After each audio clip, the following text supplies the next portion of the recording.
So, heute möchte ich mal meinen Rauchmelder da im Wohnzimmer anbringen.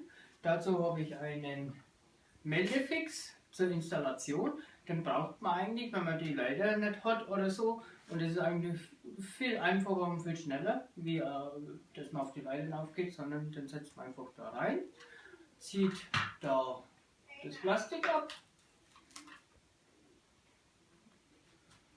und setzt man einfach da an der Decke.